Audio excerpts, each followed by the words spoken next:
Hi! Huwag mong kalimutan subscribe sa akin main channel, Lloyd Cap Kinaya, at may second vlog channel, Lloyd Cap Kinaya Vlogs. At para ma-update ka sa aking every upload, i-click notification bell, subscribe button para bongga na! Gusto mo yun? Gusto ko yun. At para sa video ito, ang gagawin natin ay ASMR. Mukbang. At para maiba naman, ang ating kakainin ay mga prutas. So, ang mga prutas na nasa aking harapan ay ang pinya, ubas, pomelo, orange, apple, dalandan. Ito yung parang kaibigan mo. Kiat, char. Mga Bisaya lang makakaintindi no. Senyorita, at syempre hindi mawawala ang favorite nating lahat, mangga. Without further ado, simulan na natin dahil medyo Tommy na. Ang una nating tikman ay ang mga senyoritang ito na kapag nakikita ko ay may naaalala ko. Disclaimer lang, sa napakadami nito, hindi ko to kayang ubusin lahat. Masarap pala ang senyorita ma. Lasa siyang saging. Parang pare-pareho lang ang lasa ng mga saging. Matamis siya. Saging para sa mga kulang sa potassium. Next na natin kainin ay ang mangga. Usually, ginahati ko yung mangga sa gitna.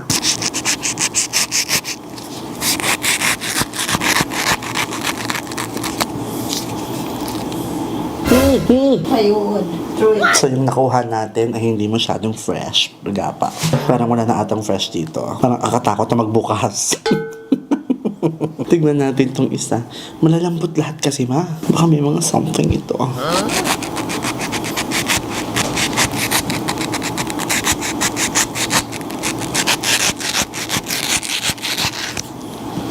Ay, sililok. Perfect naman siya. Kailangan natin ng kutsara.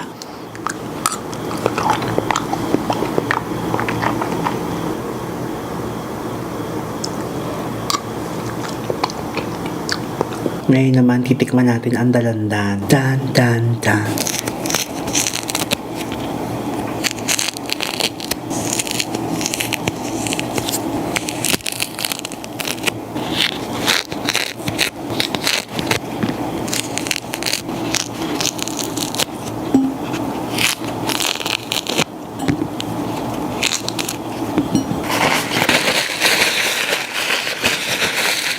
Ngayon, tikman na natin kung maasim ba talaga ang dalandan.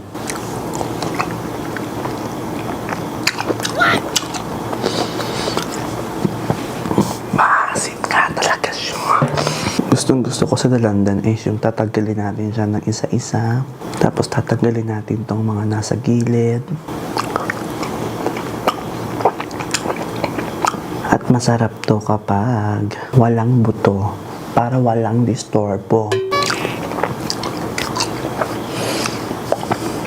Maasim siya na masarap. Mas maasim pa siya sa kilikili ko. Puro to, walang halang chemical. Natural lang ito. Fresh from the farm, sabi nga ni Erica Impang. So, ubusin na natin itong isang buo para bongga na.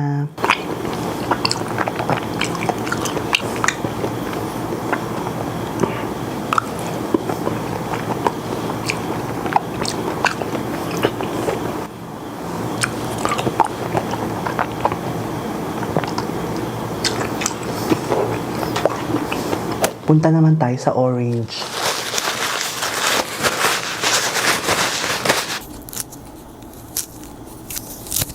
Ang hirap pala balatan ng orange.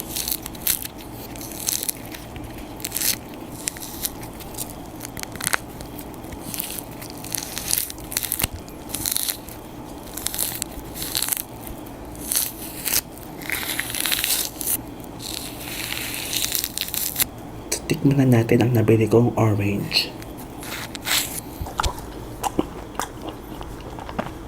Hindi siya maasim, hindi rin siya matamis. Wala siyang lasa.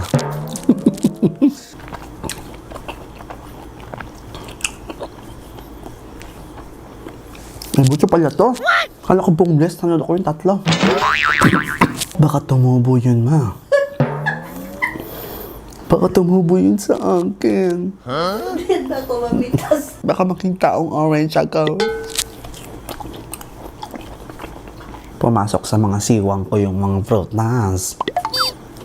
Next naman natin kainin ay itong mga ubas.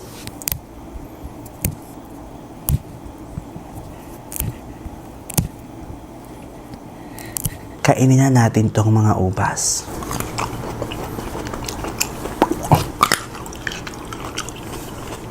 May ibang masarap, may ibang mga walang lasa.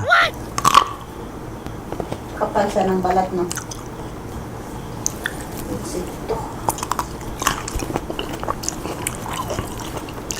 Pasok siya.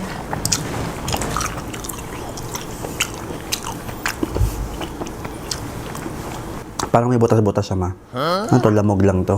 Mga butas-butas, hindi naman to something. Anyway, kung may something man, nakain ko na rin naman. Hindi mo rin naman nakita. Hindi ko na napapansin.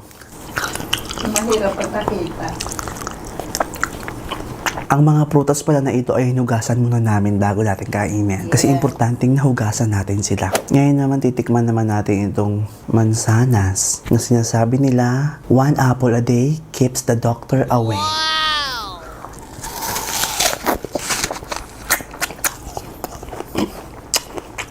So kung meron kayong mga brace o may mga retainer kayo, medyo mahirap kumain ng mansanas at magkagat-kagat. Baka masira ang bracket.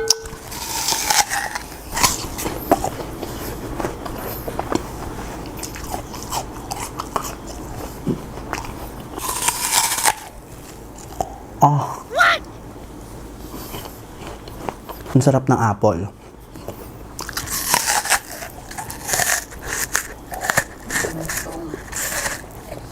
Sa pagkain ng pineapple naman, may natutunan akong isang technique. Nakita ko to online.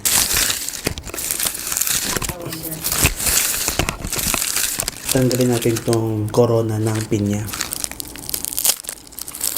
Ngayon, paano na to kainin? Nakita ko na medyo lamog na to, ma. Bugbugod. So, pipiin daw eh. Sabi ko niya daw. Bakit piti? Ano piti? Ako, piti. Medyo hindi lang maganda sa una, pero kapag nasa gitna ka na, makakuha ka na ng parang ganito, yung mga fingertip.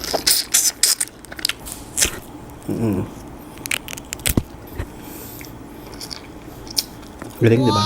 Ito yung isa sa mga way para kainin yung pineapple. Pag nakita mo na itong perfect na to, perfect na yan. Push mo na lang to.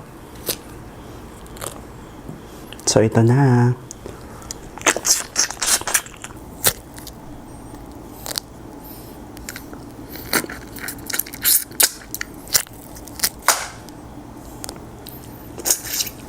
Then, pag medyo malaki na yung butas, kutsarain mo na.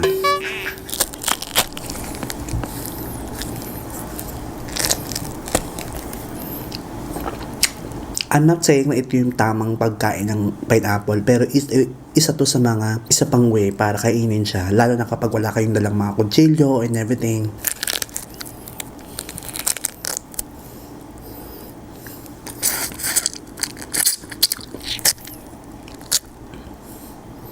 Just make sure na nahugasan nyo to para, diba? So, makikita mo dito, may mga bite size na siya.